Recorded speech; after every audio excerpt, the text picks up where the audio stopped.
Brooks, starring Eve Arden.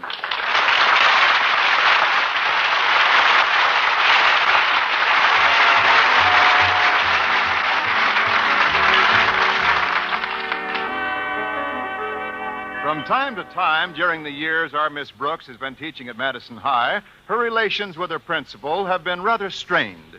But so far this semester, she and Mr. Conklin have apparently buried their differences.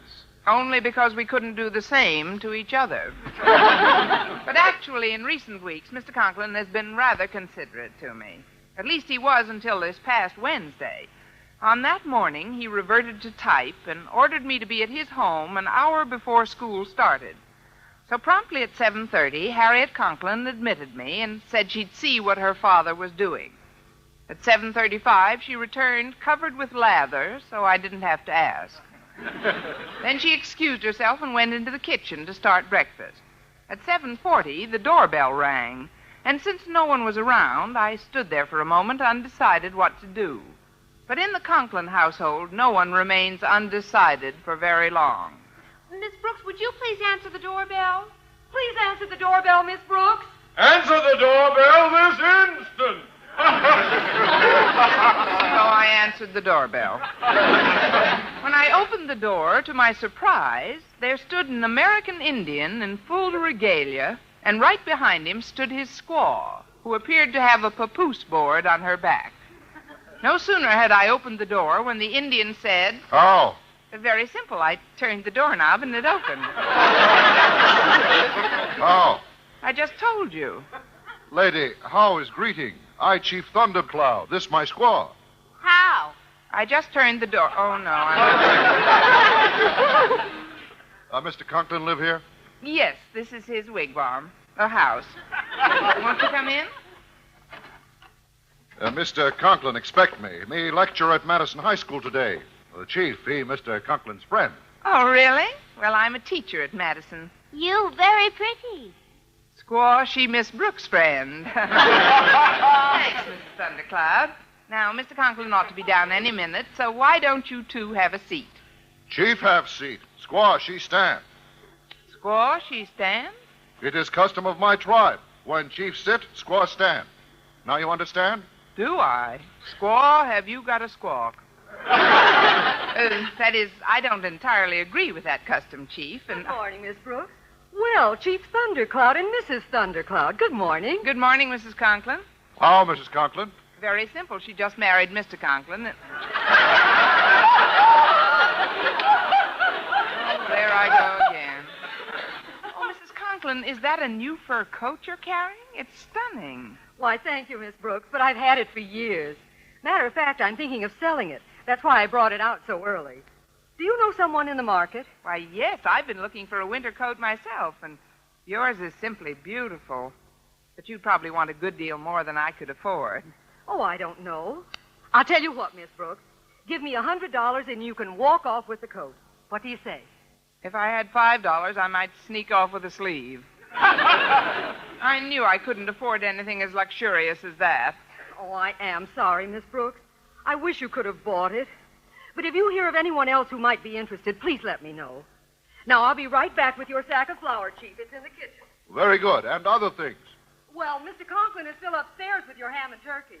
And when he's subdued them, I know he'll bring them down. Sack of flour, ham, turkey? If I'm not being too inquisitive, Chief, what are they for? Well, pay for lecture at school. I give lecture and Mr. Conklin give goods. System of barter. Indians use it for hundreds of years. Me and Squaw always use barter. Don't we, Squaw? Miss Brooks, she very pretty. Chief, your wife might not say much, but what she does say certainly makes sense. Well, I think your system of barter is... I'm sorry to keep you waiting, Chief, but as you can see, I brought you your turkey and your ham. How, Mr. Conklin? It's very simple. I carried them downstairs in my... Oh, how? Yes, that's your greeting. Good. Now, I'd better put these things on the table before my arms fall off. Yeah, I guess that completes everything. The ham, the turkey, and this sack of flour on the couch. I'm getting rid of this old dress the first chance I get. Oh, it's Miss Brooks. Oh, good morning, Miss Brooks. But where is the sack of flour? Oh, your squaw bring it from kitchen. My squaw? Yes, sir. Right now, she's helping your papoose start breakfast. But while we're waiting for your wife, sir, why not tell me why you asked me over here this morning? Oh, yes, of course. Why ask you over, yes. Well, it concerns my wife, Miss Brooks. I want you to use your influence to prevent her from buying a pair of enormously expensive lamps, which I can't possibly afford. As you know, she thinks more of your judgment than any woman she knows. She does think that much of my judgment? Yes, the poor benighted soul. But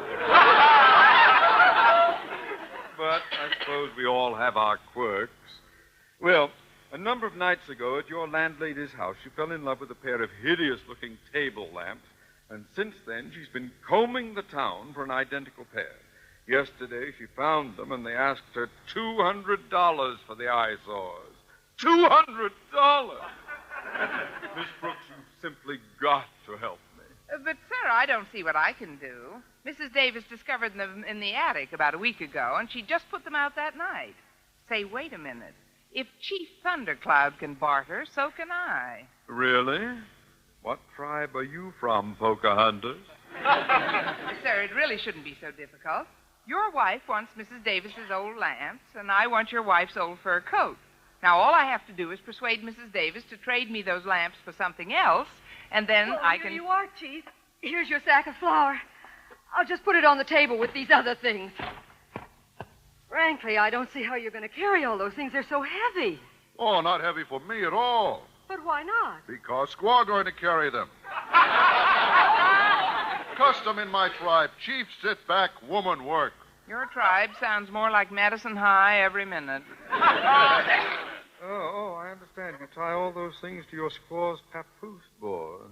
If you'd excuse me, sir, I'd like to get back to see Mrs. Davis about that matter before school starts. But what's the hurry, Miss Brooks? Well, sir, I don't mind getting the idea for barter from the Indians, but I'm simply not the papoose board type.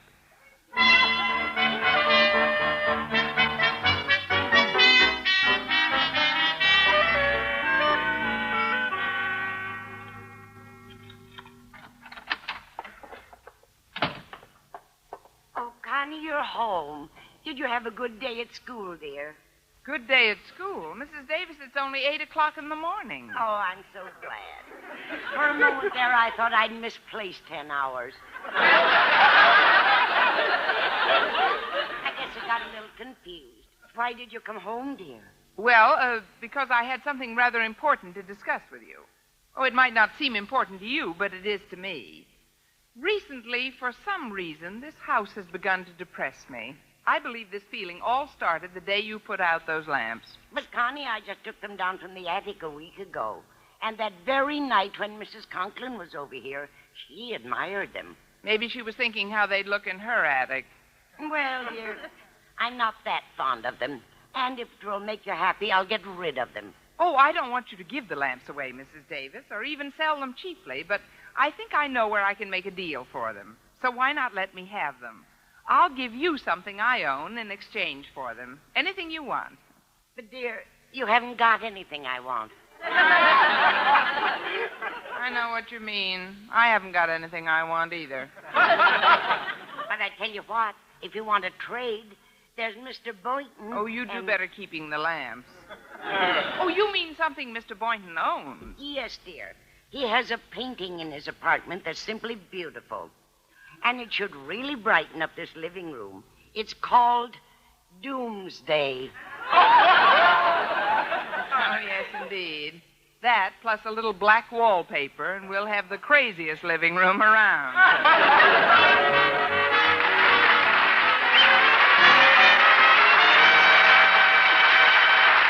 By noon, I was about ready to give the whole idea back to the Indians. However, realizing that adults sometimes get discouraged more easily than children, I decided to tell my story to Walter Denton when I ran into him on my way to lunch. Walter listened as I told him how much Mrs. Conklin's old fur coat meant to me and the great lengths I was going to acquire that coat. Well, now, let's see if I've got it straight. You want Mrs. Conklin's fur coat, and Mrs. Conklin would be willing to give you that fur coat, but she wants Mrs. Davis's lamps. and Mrs. Davis would be willing to give you the lamps, but she wants Mr. Boynton's painting. Now, let's see. What have you got that Mr. Boynton could possibly want? I'll thank you to rephrase that question. Hey, wait a minute. Of course. The cameo ring you're wearing. Oh, I've often heard him tell you how much he'd like a ring like that for his mother. Say, maybe I could trade him the ring for his painting at that. Particularly since his mother's birthday is next week. Well, sure you could, Miss Brooks. When you see him in the cafeteria in a few minutes, something he'll say will remind you of his mother, and you can just slide into the subject gracefully. Leave it to me, Walter. If there's anyone who can slide into something gracefully, it's me. And Mr. Conklin has the welts to prove it.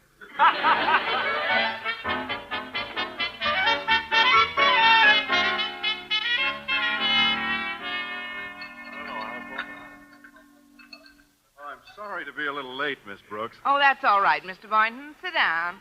Thanks. I figured you'd be about ready for dessert and coffee, so I brought you these.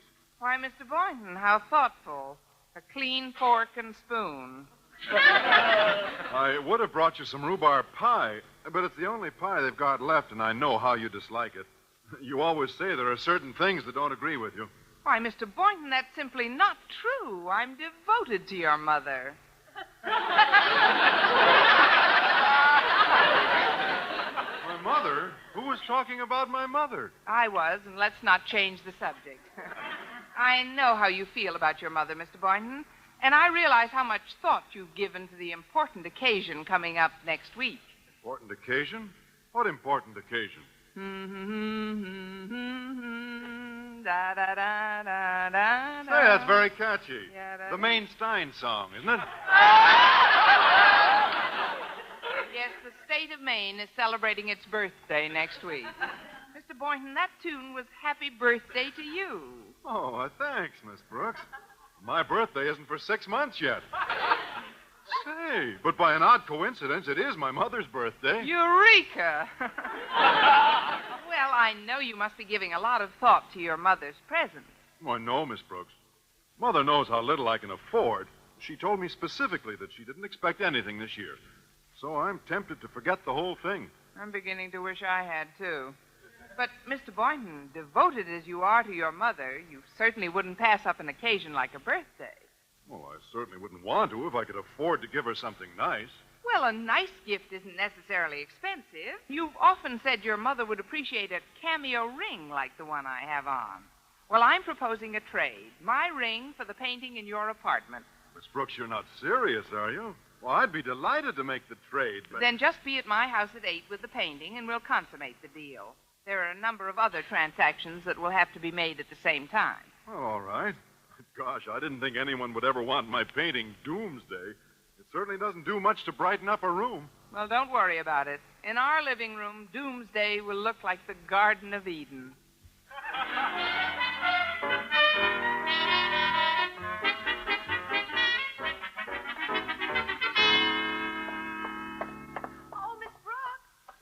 Wait up a minute. Oh, hello, Harriet. Oh, I'm glad I caught you before you went into the lecture, Miss Brooks. I have a message for you from Mrs. Davis. What is it, dear?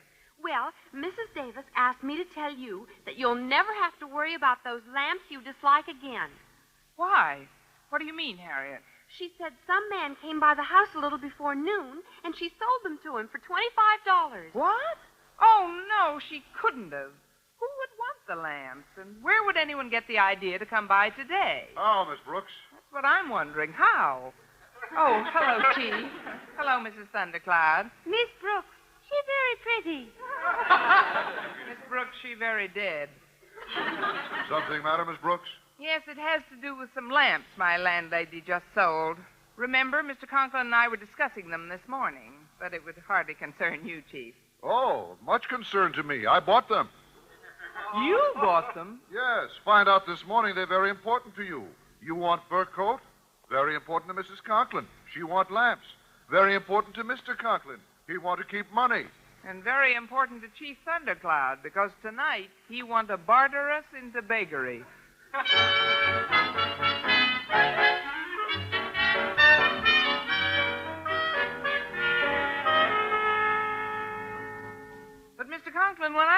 flew over here this evening, I had no idea Chief Thundercloud would own those lamps. He just outsmarted me, sir. So could a slightly dopey 4-year-old child. Oh, you knew how desperately I needed those lamps? Well, it really wasn't Miss Brooks' fault, sir.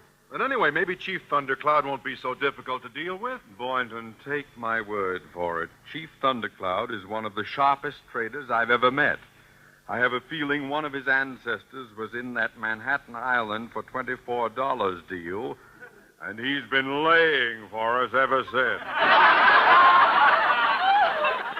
far as I can see, you've brought your painting, and I've brought my wife's fur coat for nothing. Well, at least it's worth a try, sir. Oh, here they are now. Well, Chief Thundercloud and Mrs. Thundercloud. Evening, Miss Brooks. Please come in. The others are already here. Oh, well, Chief Thundercloud, what a pleasure to see you so soon again. That was a brilliant lecture you gave today. It's a brilliant. I don't believe you know Mr. Boynton, Chief Thundercloud. How, Mr. Boynton? That's the question I've been asking for 6 years now. How do you do, Chief? And, Mr. Boynton, this is Mrs. Thundercloud. Miss Brooks, she very pretty. I think they're the only words she knows, but I love every one of them. Well, Chief, Miss Brooks tells me that you now own the lamps, but I assured her we'd have no difficulty coming to some trade that will be beneficial to us all. I think. Well, you did bring the lamps with you. Lamps tied to papoose board. Papoose board? Where's that? Right on the back of the mapoose.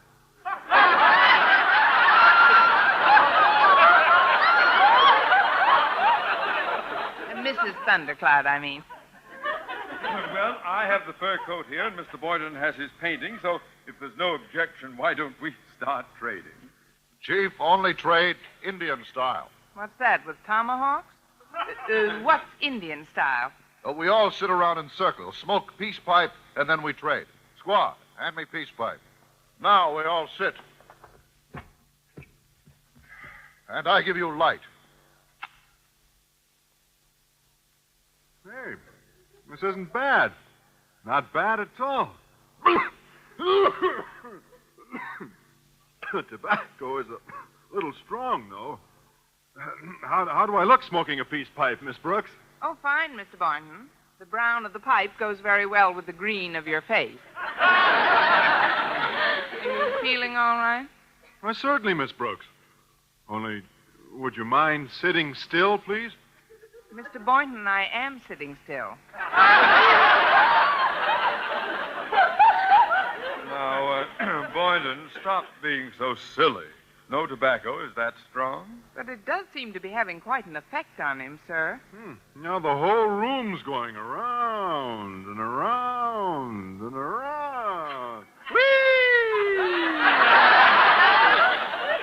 Boynton, let me have that pipe.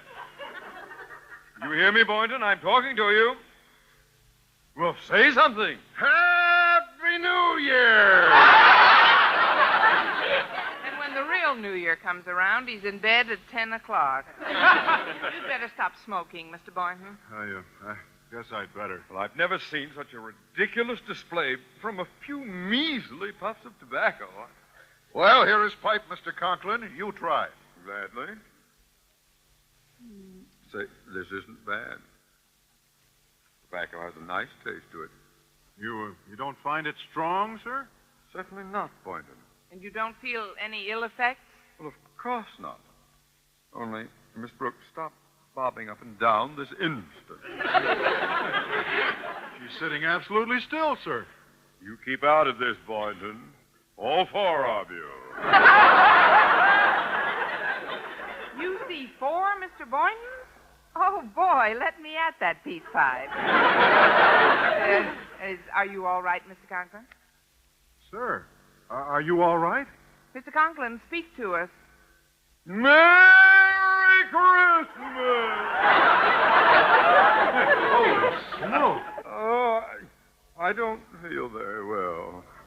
Neither do I, sir. Well, Chief, ready to trade any time now. Oh, I get it. First he gets us loaded, and then we're pushovers. What is offer, Miss Brooks? Well, I planned on giving Mr. Boynton my cameo ring for his painting. Then I was going to give you his painting for those lamps, and then give the lamps to Mr. Conklin for the fur coat. Afraid you made a mistake. I was afraid you'd be afraid. I will give lamps to Mr. Conklin for fur coat plus $100. $100? Oh, Gad, I've been ambushed. Well, it'll teach you to stay with the other covered wagons. Then I give fur coat to Miss Brooks for ring plus $50, and then give ring to Mr. Boynton for picture plus $20. I knew I should have attended your lecture today. But this is a holdup. Well, there's no use complaining, sir. The chief has us over a barrel. Well, let's hang on to it. By the time he's through with us, we'll be wearing it. But I don't see any way we can... Oh, good evening, everyone. Please excuse this old house coat, but I was in the kitchen making you some hot chocolate. Oh, house coat's very pretty. You mean I'm finally getting competition from a house coat? Oh, house coat's very, very pretty. I like very much. You do? Well, how would you like to have that house coat, Mrs. Thundercloud? Oh, I want. Silence, woman. Go and sit down. How do you like that? For 40 years, she's forced to stand up, and finally, when she wants something, she's told to go and sit down. She will not have house coat. But I want. And you'll get. Chief, how could you refuse a simple request from a woman who's been such a good wife to you? A woman who works day and night for you, who stands while you sit, who carries your goods on her back. Where could you find another a squaw like that? Yes, indeed. The poor thing deserves that house coat. No other man would dream of working a woman that hard. I'll remember that the next time I'm called into your office. But, Chief, if I were your wife and you refused a simple request like that, why, I'd refuse to work for you. Women in my tribe different. Squaw never refuse to work. Miss Brooks, she's taking off her papoose board. Goodness, not in front of all these people.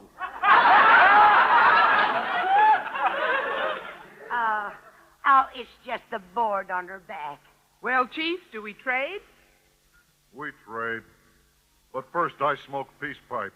Don't bother. When you hear what we're going to get for that house coat, you'll be sick enough without it.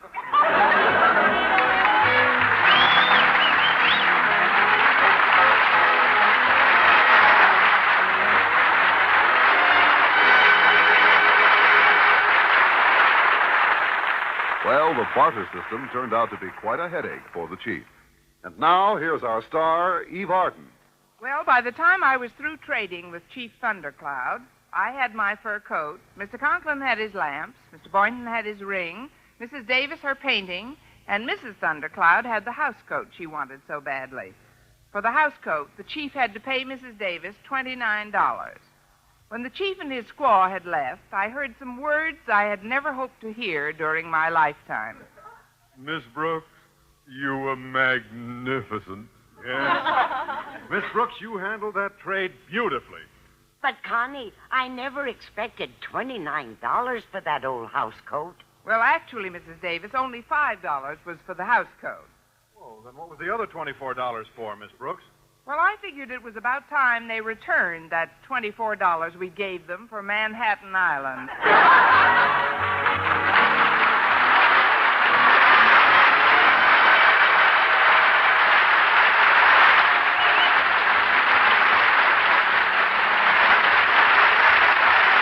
Our Miss Brooks, starring Eve Arden, transcribed, was produced and directed by Larry Burns, written by Arthur Alsberg, with the music of Wilbur Hatch.